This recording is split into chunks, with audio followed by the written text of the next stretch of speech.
মোবাইলে মেসেজ করার সময় সাধারণত যে ইমোজিগুলো ব্যবহার করে থাকি সেগুলোর যদি জীবন থাকতো, তাদের যদি আলাদা একটা দুনিয়া থাকতো তাহলে কেমন হতো? আজকের গল্পটা সম্পূর্ণ ইমোজিদের দুনিয়ার উপরেই নির্মিত।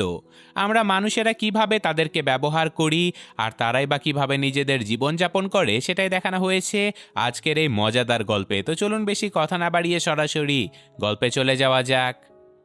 গল্পের শুরুতে আমাদের সবার আগে মানুষের দুনিয়া দেখানো হয়, যেটা অনেক সুন্দর আর অনেক রহস্যময় ছিল। এবং তারপর আমাদের দেখানো হয় আরও রহস্যময় একটা জগৎ, যেটা ছিল ইন্টারনেট, অর্থাৎ ইমোজিদের জগৎ। যে ইমোজিগুলো ছাড়া বর্তমান যুগের মানুষেরা একদমই নিজেদের মনের ভাব পরিপূর্ণভাবে প্রকাশই করতে পারতো না। এই শহরে ইমোজিদের জীবনযাপন ছিল অনেক অদ্ভুত। যেমন ক্রিসমাস ট্রি শুধুমাত্র বছরে একদিনের জন্য ব্যবহার হতো। এছাড়াও স্যাড ইমোজি লটারি জেতার পরেও কান্না করত। শুধু তাই নয়, হাহা ইমোজি নিজের হাত পা ভেঙে যাওয়া সত্ত্বেও হাসতেই থাকতো। কিন্তু এই সবগুলো ইমোজি নিজেদের মাঝে শুধুমাত্র একটাই অনুভূতি প্রকাশ করতে পারত। কিন্তু আজকের গল্পের মেইন ইমোজি, যার নাম ছিল জিন, সে একমাত্র এই জগতে নিজের ভেতরে হাসি, কান্না, ভালোবাসা, এমনকি রাগের সকল অনুভূতিগুলো লালন করতে পারত।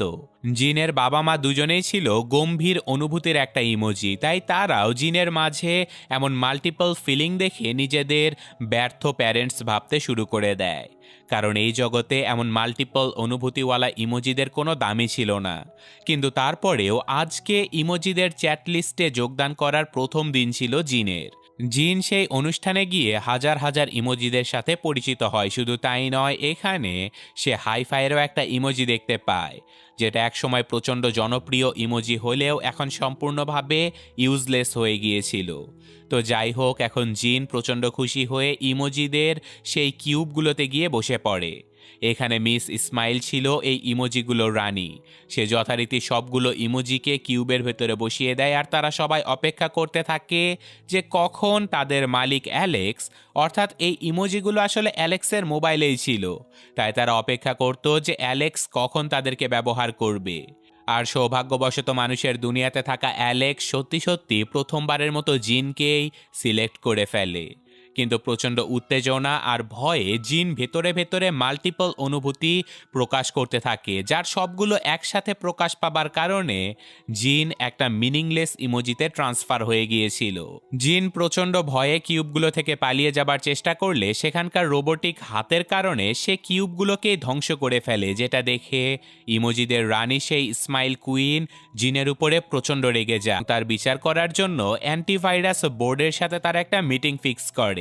কারণ অ্যালেক্স যদি তার ইমোজিতে এমন উল্টাপাল্টা মিনিংলেস ইমোজি দেখতে পায়, তাহলে হতে পারে সে তার মোবাইলটা রিসেট করে দেবে, যার ফলে মোবাইলের ভেতরে থাকা এই সকল ইমোজিগুলো মারা যাবে। তাই স্মাইল কুইন আর কোনো রিস্ক না নিয়ে সেই অ্যান্টিভাইরাসগুলোকে অ্যাক্টিভ করে দেয় জিনকে মেরে ফেলার জন্য। তবে এই অ্যান্টিভাইরাস রোবটগুলো জিনকে মারার আগে সে সেখান থেকে পালিয়ে যেতে সক্ষম হয়। আর অপরদিকে আমাদের সেই হাইফাই ইমোজিকে দেখানো হয়, যে কিনা নতুনভাবে ইউজ হবার জন্য কোনো রকমে সেই ইমোজিদের পার্টিতে ঢুকে পড়েছিল।